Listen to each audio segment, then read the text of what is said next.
What is up, fight fans? This is DJC Combat, and today I want to give a breakdown and prediction for the final pay-per-view of the year, UFC 282, headlined by the highly anticipated rematch between Yuri Prochazka and Glover Teixeira. But that's not it. The whole main card is actually pretty underrated. It's actually kind of more stacked than it seems. A lot of good matchups on here. We got former champion Blachowicz taking on Magomed Ankalaev, who's on a win streak right now. Paddy the Baddy taking on Jared Gordon. Ruthless Robbie Lawler, you never want to miss his fights, and he's taking on Ponzi. And then we got two top 15 prospects in the featherweight division, Bryce Mitchell versus Ilia Topuria. And of course, I'm going to start with that one. Two undefeated prospects going at it. One of them is already in the top 10, Bryce Mitchell, but Topuria is looking to enter the top 10. And I am going to pick Ilia to win this fight. I think Ilia Topuria is just a bad matchup for Bryce Mitchell, and he's a better version of Bryce Mitchell. You know, both guys are similar. Both guys are very dangerous on the ground. And both guys are pretty good on the feet, but Ilia Topuria has a massive power advantage. That dude is just an absolute juggernaut. I think he's too explosive for Bryce Mitchell. I think as long as they're striking, Mitchell's going to be in danger. He can get on the inside, land those bombs on Bryce Mitchell, and his grappling is good enough to deal with Mitchell if it does hit the canvas. And I think Ilia, he can defend takedowns of Bryce Mitchell, and I don't think Mitchell's going to want to, I don't think he's going to want to catch them hands. And this is not Edson Barboza, who, you know, Mitchell did recently dominate in his last fight. This is Ilia Topuria, a young, strong, powerful buck who is equally as good as him on the ground and arguably better than him on the feet, who is too powerful. So based on that, I think Topuria gets the job done, and I see him getting a knockout. Although I could maybe see a decision, I'm going to say he gets a finish over Ilia Topuria, or Bryce Mitchell, my bad, and cracks the top 10 of the featherweight division. Now we move on to the welterweight division. Ruthless Robbie Lawler versus Santiago Ponzinibio. Both guys are past their primes, and both guys are washed up. But one is more washed up than the other, and Robbie is the more washed up guy. Santiago Ponzinibio has proven he still has some tread left in the tire. Even though Ponzinibio, I think he's like 1-3 in his last 4 fights, you know, since his layoff, you know, when he knocked out Magny, took 3 years off, came back, lost to Lee, had one close decision win over Miguel Baeza, lost 2 more after that against Jeff Neal and Mikel Pereira. Ponzinibio is still holding his own in these fights. Like, he's not getting completely washed out. We just saw what Jeff Neal did to Vicente Luque, and he couldn't do that to Santiago Ponzinibio. And he took Jeff Neal to a split decision. Had the decision gone the other way, we could be looking at Santiago Ponzinibio as a top 10 or maybe even top 5 welterweight at the moment, and then a split decision to Mikel Pereira. These are formidable opponents who are of the elites of this division, who are in their primes, and Ponzinibio is doing well against them.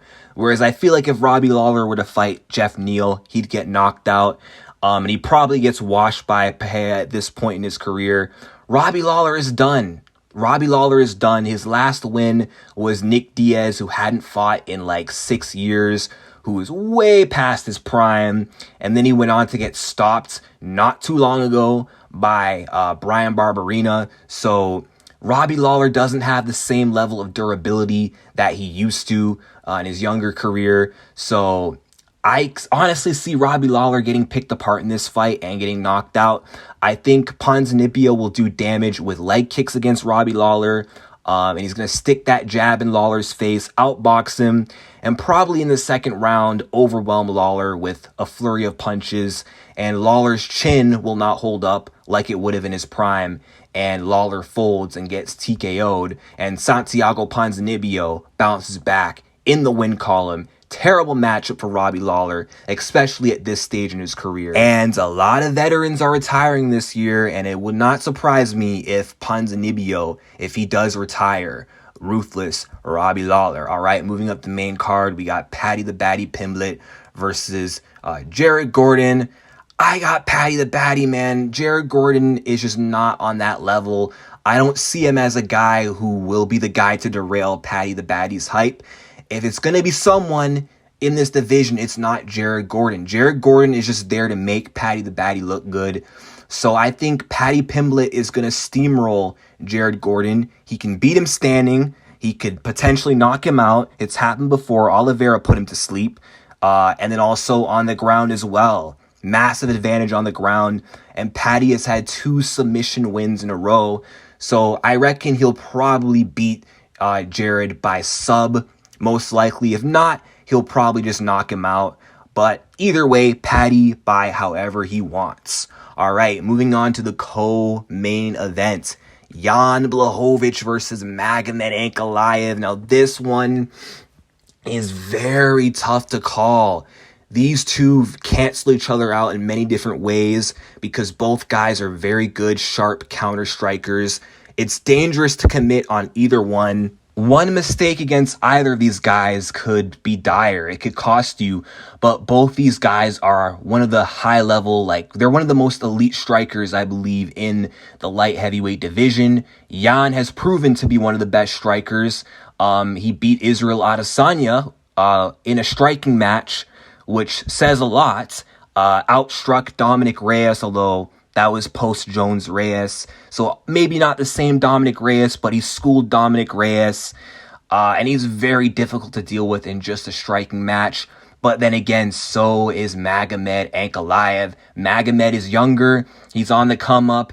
Jan is on the older side of his career. And that's what does concern me, is age. Jan has proven to be a late bloomer. He became a champ late into his career. And just recently, coming off his title loss, he showed he can still compete with these young guys like Alexander Rakic. I know some may argue he kind of got lucky based off, Rakic injuring his knee. But before the injury, it was very competitive. And, Jan only lost the second round. He won the first round and could have been on his way to winning the third before Rakic's knee gave out. But I think Jan is kind of a bad matchup for Magomed Ankalaev, if I'm quite honest. And if Jan has not aged overnight and Jan is still at peak form, which I'm going to give him the benefit of the doubt, I think Magomed is really going to struggle in this fight. Jan Blachowicz has a good defense and counter for every strike. You can't kick this guy. You can't leg kick him because he'll check every leg kick. And we saw that with Rakic. Rakic is a kick-heavy fighter. Every kick he used would get blocked and would eventually lead to his knee, giving out and him losing the fight. So he can't really leg kick Jan Blachowicz in this fight. Can't body kick him because Jan can block those two. And then boxing with Jan is also going to be very dangerous as well. How does he approach this fight against Jan Blachowicz? Does he just box with him? Very risky. Does he kickbox with him? It's a hard thing to do against Jan Blachowicz. I think on the feet, he's really going to struggle. And Magomed Ankalaev at times can be very passive on the feet against certain opponents who pose a certain threat to him in terms of power. And Jan Blachowicz, he's got that legendary Polish power that I think Magomed would have to watch out for in this fight, and I think he'd be very cautious about. But if you play it cautious against Jan Blachowicz, he's proven that he can take advantage of that and he can pick you apart through your inactivity. We've seen this when he fought Israel Adesanya, when he fought Dominic Reyes, and he could potentially outpoint Magomed Ankalaev. But then if Magomed overcommits, he can get himself cracked and hurt. I think in the striking is where Magomed is going to struggle, but he does have a wrestling game, which I do think he's going to want to lean towards. But I don't think Magomed is going to have the same level of offensive grappling and top control that Glover Teixeira did to completely neutralize Jan Blachowicz. So if Magomed does wrestle, I think Jan's takedown defense, his defensive grappling will hold up, and it will mainly just be striking. So due to that, I might have to lean towards the underdog, Jan Blachowicz. I picked against him last time and it did not go well. Although maybe if it wasn't for the injury, maybe I would have been right about Rakic. Who knows? But how the fight was going, Jan was probably going to win that fight, and he's likely going to win this fight. Jan has proven he's still one of the best light heavyweights in the world, and he's not going to go away that easily. And it's not going to be that easy for Magomed to make a name off Jan Blachowicz. So I'm pulling for the underdog here to get it done. And I'll say Jan takes a very close decision, but it can go either way. I can see Magomed winning, but I ever so slightly favor Blachowicz to win. Now, moving on to the main event of the evening, the rematch, the light heavyweight title fight, Yuri Prochazka versus Glover Teixeira. I'm picking Yuri Prochazka again, but with a lot more confidence, because last time I didn't know how Yuri's takedown the fence and ground game would hold up. I thought if he gets taken down, it's over, but that wasn't the case. He proved that he could deal with the grappling of Glover. He defended 7 out of 12 takedowns. When he did get taken down, he survived the grappling situations from bottom, was able to escape, get back up, and whenever they were striking, that's mainly where Yuri would have the advantage, and that's where he's still going to have the advantage. But I do believe Prochazka's going to fight a lot smarter than the last fight. I think those holes that he showed in the first fight that kind of got him in trouble, where he was a little too reckless on the feet and got himself hurt in moments, or where he got a little too sloppy, I feel like he's going to patch that up, not make those same mistakes again. I think he's going to come back more improved in this rematch, at a younger age with the youth advantage. He's going to come back, I believe, better adapted to Glover's style. Whereas Glover, I know he had the lead heading into round 5, although I thought it was 2-2. He was winning the 5th round until, he got submitted.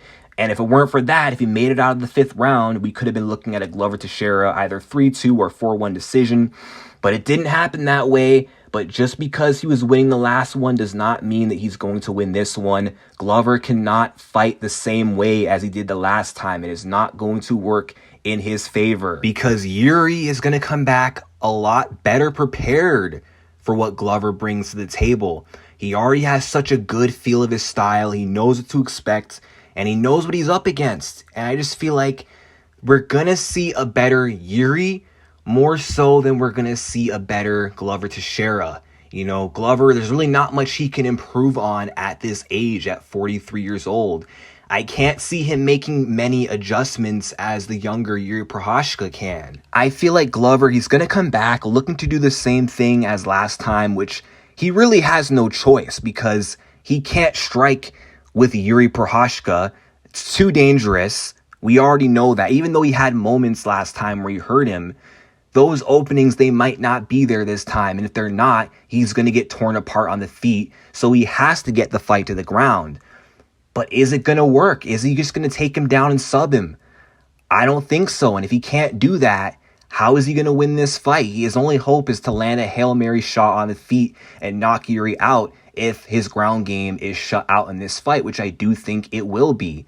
And because of that, Glover is going to lose, and I think he's going to lose badly. And I think Yuri's going to win a lot more comfortably this time than the last time. I think it's going to be a lot easier. And besides, Glover took a lot of damage last time out, and he's older now, so he's not going to come back and recover the same on this quick turnaround. So I don't see his chin holding up the same way as it did the last time. He's taken so much damage throughout his career. He's been dropped so many times. You can only get your bells rung so many times until eventually that's it. You get put out. And I don't think Glover's going to have the same durability. His defense is already bad enough as it is. So he's going to be open to a lot of the big shots of Yuri Prochazka, which could lead to a bad ending of Glover. And I think Yuri is going to finish him faster. I mean, he could maybe cruise to a decision if Glover's toughness still holds up, but I don't think it will. And I think Yuri's going to get him out of there. And this time, he's not going to tap him. I think he's going to knock him out. Glover already gave his best the last time. That was the best Glover had to offer. And I don't think he can do any better than the last time. And I think it's just Yuri Prochazka's time. He's the younger guy. It's a young man's sport. Glover had his fairy tale story where he became champ late in his career, but he was not destined to be champ for a long time. And I think Yuri, he's going to keep that belt. And still, with that being said, I do not rule out Glover's chances. I don't doubt him. He's proven me wrong many times before, and he can do it again. But like I said, with all that age playing a factor, the mileage, and the fact that he's taken so much damage throughout his career and in the last fight, and the fact that he's already given his all, I just don't think he's going to be the same. And I just think Yuri is going to be much better and much more improved. And I think he's going to dominate Glover and finish him, but we shall see what happens. But that's it for my breakdown and prediction for UFC 282. Let me know your picks in the comment section down below. Like and subscribe, and thank you for watching. But one more thing before I close out this video. Be sure to join me on Patreon. I'm going to be posting a lot of content there. It's only $5.50 a month. I'll leave a link in the description down below. And yeah, peace out.